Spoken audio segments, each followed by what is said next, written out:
2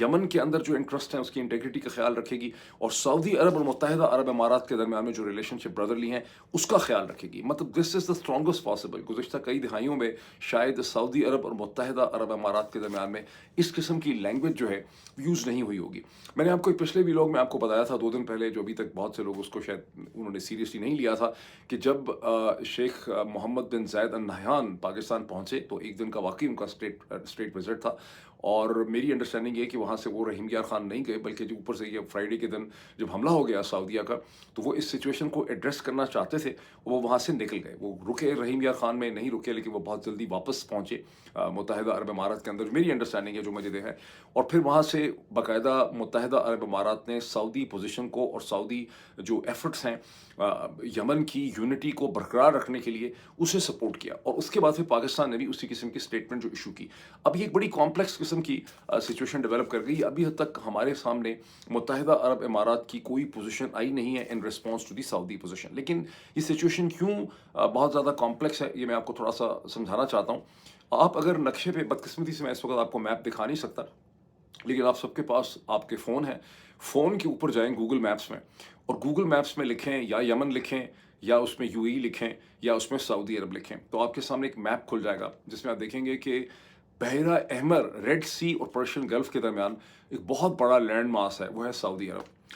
وہ لینڈ ماس کے ساتھ نیچے ساؤتھ میں اس کے یمن ہے، جو اس کے مقابلے میں بہت چھوٹا لگتا ہے، ادروائز وہ چھوٹا ملک نہیں ہے. اور اس کے ایسٹ میں آپ کو عمان بھی نظر آتا ہے، اور متحدہ عرب امارات UAE نظر آتا ہے. اگر آپ اپنی فنگرز کو سکویز کریں گے تو متحدہ عرب امارات بہت آسانی سے گم ہو جائے گا، آپ کو ملے گا ہی نہیں. تو آپ کو اس کو وائڈن کرنا پڑے گا متحدہ عرب امارات کو دیکھنے کے لیے. پھر آپ کو سمجھ آئے گا کہ سعودی عرب ایک بہت بڑا لینڈ ماس ہے، جس کے ویسٹ میں بحیرہ احمر ریڈ سی ہے، جس کے ایسٹ میں پرشین گلف ہے، اور پرشین گلف کے اوپر جو بارڈر ہے سعودی عرب کا، اس کے اوپر ایک چھوٹی سی اسٹیٹ ہے متحدہ عرب امارات. سعودی عرب کا جو رقبہ ہے وہ 2.1 ملین 21 لاکھ اسکوائر کلومیٹر کا ان کا رقبہ ہے. لارجسٹ اس کتنا بڑا ہے اس کا اندازہ اس سے لگا سکتے ہیں کہ پاکستان کا آزاد کشمیر، گلگت بلتستان وغیرہ ملا کے جو ٹوٹل رقبہ ہے وہ تقریباً 9 لاکھ اسکوائر کلومیٹر ہے. تو سعودی عرب جو ہے اس کا رقبہ 21 لاکھ اسکوائر کلومیٹر ہے، اور متحدہ اور اس کی آبادی جو ہے وہ ہے کوئی تقریباً 35 36 37 لاکھ ہے، جس میں سے 60% اس کے اپنے نیٹرز ہیں، سعودیز ہیں، اور 40% اس کے اندر ایکسپیکٹ ورکرز ہیں. اب متحدہ عرب امارات کے ڈائنامکس یہ ہیں کہ اس کا رقبہ جو ہے وہ صرف 83,000 اسکوائر کلومیٹر ہے، اور اس کی اپنی آبادی جو ہے وہ تقریباً، جو سب لوگ ایکسپیکٹ ورکرز کے سمیت وہاں کام کرتے ہیں، وہ تقریباً 10 یا 11 ملین ہے، یعنی 1 کروڑ 10 لاکھ کے قریب ٹوٹل آبادی ہے، جس میں یہ دبئی، شارجہ، راس الخیمہ یہ سب ہیں. لیکن ان کے اپنے جو اماراتی ہیں وہ صرف 10 یا 11 لاکھ ہیں، صرف 10% اماراتی ہیں. سعودی تقریباً 2 کروڑ آبادی ہے، اور یہ صرف 10 لاکھ ہیں. یہ رقبہ ہے ان کا. اب یہ سارا جب آپ ڈائنامک دیکھتے ہیں تو آپ سوچتے ہیں کہ یہ چھوٹا سا ننھا منڈا متحدہ عرب امارات جو ہے، یہ کس طرح سے اتنے بڑے بہیموت جائنٹ جو ہے سعودی عرب، اس کو چیلنج کر رہا ہے، اس کی ول کو ڈیفائی کر رہا ہے، اور یہاں تک کی صورتحال آئی کیوں. اب اس میں لیکن اب پھر جب آپ تھوڑا سا پڑھتے ہیں تو آپ کو یہ پتہ چلتا ہے کہ محمد بن زید کی جو اسٹریٹجک تھنکنگ ہے، وہ اس وقت ان کے جو اسٹریٹجک انٹرسٹ ہیں وہ لیبیا میں بھی ہیں، جہاں وہ لیبین نیشنل آرمی کو سپورٹ کریں، اور وہاں سعودی عرب اور متحدہ عرب امارات جو ہیں، یعنی MBS اور MBZ دونوں لیبین نیشنل آرمی کو سپورٹ کریں. بٹ یا that is the only convergence. کیونکہ سوڈان میں میں نے آپ کو بتایا تھا کہ محمد بن سلمان جب ڈونلڈ ٹرمپ کو ملے تو انہوں نے یہ کمپلین کی کہ آپ متحدہ عرب امارات کو کہیں کہ وہ سپورٹ کر رہے ہیں سعودی جو سوڈان کے اندر ریپڈ سپورٹ فورسز ہیں RSF، یہ اس کو سپورٹ کر رہے ہیں، جبکہ سعودی عرب وہاں پر جو سوڈانیز آرم فورسز ہیں SAF ان کو سپورٹ کر رہے ہیں. وہاں پہ بھی ڈائیورجنس ہے. پھر سوڈان کے اندر ڈائیورجنس ہو گئی. یمن میں ڈائیورجنس آپ کے سامنے آ گئی ہے کہ سعودی جو ہیں وہ یمن کی جو پریزیڈنشیل کاؤنسل ہے اس کے ساتھ کھڑے ہیں، اور یہ متحدہ عرب امارات جو ہے وہ جو سدرن ٹرانزیشنل فورسز کے ساتھ کھڑے ہیں. لیکن گزشتہ 24 گھنٹے میں ایک اور بھی ڈیولپمنٹ ہوئی ہے جو بہت ہی انٹرسٹنگ ہے. اس پورے کی پورے یعنی یہ جو ٹسل ہے، یہ جو پاور ہے، اس کو سمجھنے کے لیے، یہ جھگڑا ہے کیا، فالٹ لائنز کو سمجھنے کے لیے.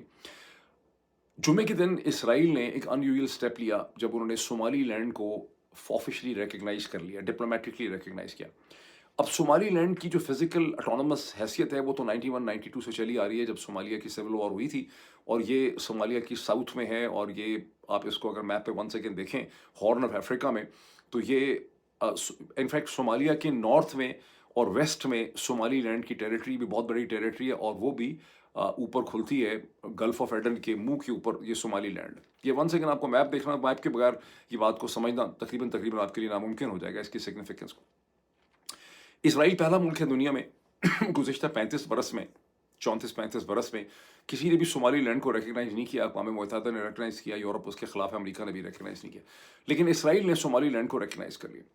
اب یہ اس سے پہلے کچھ مہینے پہلے 2025 کے شروع میں یہ بات سامنے آئی تھی کہ اسرائیل اور صومالی لینڈ کی بات چیت چل رہی ہے، اور سوڈان کے ساتھ بھی بات چیت چل رہی ہے۔ اچھا، سوڈان بھی سپلٹ ہے سول وار میں، صومالیہ بھی سپلٹ ہے، اور اسرائیل کی کوشش یہ ہے کہ غزہ کے فلسطینیوں کو مار کے وہاں سے جہازوں میں بھرا جائے اور ان کو صومالی لینڈ میں آباد کر دیا جائے، اور صومالی لینڈ کو امریکہ کوئی کنسیشن دے۔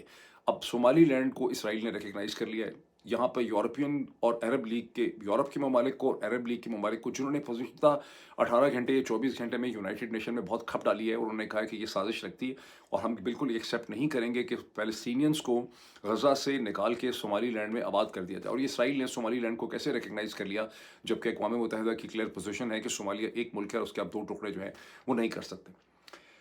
لیکن یہاں پر ایک بڑی انٹرسٹنگ سچویشن ہے۔ وہ انٹرسٹنگ سچویشن یہ ہے کہ عرب لیگ نے بہت سخت کنڈیم کیا ہے پاکستان کی اسٹیٹمنٹ کو، انٹرنیشنل میڈیا وہاں پہ رپورٹ کر رہا ہے۔ پاکستان نے بڑی اسٹرانگ پوزیشن لی ہے آن بہاف آف عرب لیگ کے ساتھ، اپنی آواز میں لا کے کہ ہم یہ ایکسیپٹ نہیں کرتے بالکل۔ لیکن وہاں پر ایک ملک جو عرب کنٹریز ہے بالکل خاموش رہا ہے۔ وہ ملک کون ہے جو خاموش رہا ہے؟ وہ ہے متحدہ عرب امارات۔ متحدہ عرب امارات نے اسرائیل کو کنڈیم نہیں کیا۔ متحدہ عرب امارات جو ہے وہ اسرائیل کے ساتھ کھڑا ہے، لیکن کیا صرف متحدہ عرب امارات کھڑا ہے اسرائیل کے ساتھ؟ نہیں، اقوام متحدہ کے اندر امریکہ کی جو ڈپٹی ایمبیسڈر ہیں انہوں نے بڑا کنڈیم کیا ہے یورپینز کو، عرب لیگز کو اور پوری یونائٹڈ نیشن سیکورٹی کونسل کو کہ یہ بڑی بے تکی قسم کی کونسل ہے، جب انہوں نے چند مہینے پہلے ایک ایسی پیلسٹینین اسٹیٹ کو تو ریکگنائز کر لیا جس کی کوئی فزیکل ایگزسٹنس نہیں تھی۔ تو صومالی لینڈ تو ایک اٹانومسلی ڈیفائنڈ ایریا ہے، اور اسرائیل کا یہ حق ہے ایز اے سوورن اسٹیٹ کہ وہ صومالی لینڈ کو ڈپلومیٹکلی ریکگنائز کرے۔ اس کا کیا مطلب ہے؟ ویسے امریکہ نے صومالی لینڈ کو ریکگنائز نہیں کیا، لیکن امریکہ نے اپنا وزن جو ہے وہ اسرائیل کے پیچھے ڈال دیا۔ اس کا مطلب کیا سمجھ آتی ہے؟ براڈ کنیکٹنگ کریں کہ کوئی بڑی چیز نارتھ افریقہ کے ہارن میں ہو رہی ہے، جس میں آپ کو اب یو اے ای کی، اور یو اے ای کے ساتھ کھڑا آپ کو اسرائیل نظر آتا ہے، اور یو اے ای اور سعودی عرب کے انٹرسٹ کے درمیان میں آپ کو ایک بڑھتی ہوئی فالٹ لائن نظر آ رہی ہے، جس کا ان دی اینڈ یہ ہوگا کہ امریکہ آ کے میڈیٹ کرے گا ان دونوں کے درمیان، لیکن کن ٹرمز اینڈ کنڈیشن میں میڈیٹ کرے گا۔ تو یہ ایک اس وقت کی سچویشن ہے جس کے اندر اب پاکستان بھی آپ کو پھنستا ہوا نظر آتا ہے۔ ویسے تو جنرل عاصم نے لیبیا کے اندر جو ڈیل کی ہے جنرل فیلڈ مارشل حفتر کے ساتھ، $4.6 بلین کی 2-2.5 برس کی ملٹری سپلائز کی اور ملٹری ٹریننگ کی اور جہازوں کی اور ٹینک کی، وہاں پر سعودی عرب اور متحدہ عرب امارات، جیسے کہ میں نے تھوڑی دیر پہلے کہا، دونوں کے انٹرسٹ ایک سائڈ پہ ہیں، دونوں ہی ایل این اے کو سپورٹ کر رہے ہیں۔ لیکن وہاں پر پاکستان کا ایک اور ایلائی جو ہے، دو ایلائز پاکستان کے، ترکی اور قطر، وہ دونوں جو ہیں وہ در حقیقت لیبیا کی جو لیبیا کی جو گورنمنٹ آف نیشنل یونٹی ہے GNU، اور ان کے جو پرائم منسٹر حمید ہیں، عبد الحمید ہیں، ان کو سپورٹ کرتے ہیں۔ سو اب باٹم لائن کیا ہے کہ ایک جو مڈل ایسٹ نارتھ افریقہ کی فالٹ لائنز ہیں، اس کے اندر پاکستان جا کے پھنس گیا ہے، یا پاکستان نے ایک پوزیشن لے لی اور پاکستان کو انیویٹیبلی پوزیشن لینی پڑے گی اور ہر قدم پھونک کے اٹھانا پڑے گا۔ روایتی طور پہ پاکستان کی فورن پالیسی بڑی کنسرویٹو رہی ہے مڈل ایسٹ کے حوالے سے، اور بہت احتیاط سے چلی ہے، لیکن وہ فورن آفس اس کو ڈکٹیٹ کرتا تھا، یہ ایڈوائز کرتا تھا۔ اب سچویشن یہ ہو چکی ہے گزشتہ 3-4 برس میں کہ انکریزنگلی فورن آفس جو ہے وہ بالکل سائڈ پہ ہو گیا، یا اس کو دبا دیا گیا ہے، یا اس کو سبمرج کر دیا گیا ہے۔ اور جب میں پاکستان میں ہوا بھی کرتا تھا 2022 تک، تو بھی میں نے سینئر آفیسرز کو یہ کہتے سنا تھا کہ فورن آفس جو ہے وہ ڈرتا بہت ہے، وہ کاشس بہت زیادہ ہے، وہ فیصلہ نہیں کر سکتے، ان کی ڈیسیجن میکنگ ایبلٹی نہیں ہے۔ یعنی جس طرح سے ملٹری آفیسرز چاہتے ہیں کہ جلدی جلدی ایسے کر کے فیصلے کیے جائیں، چونکہ فورن آفس جو ہے اس کا زیادہ سلجھا ہوا ایک بیک گراؤنڈ ہے۔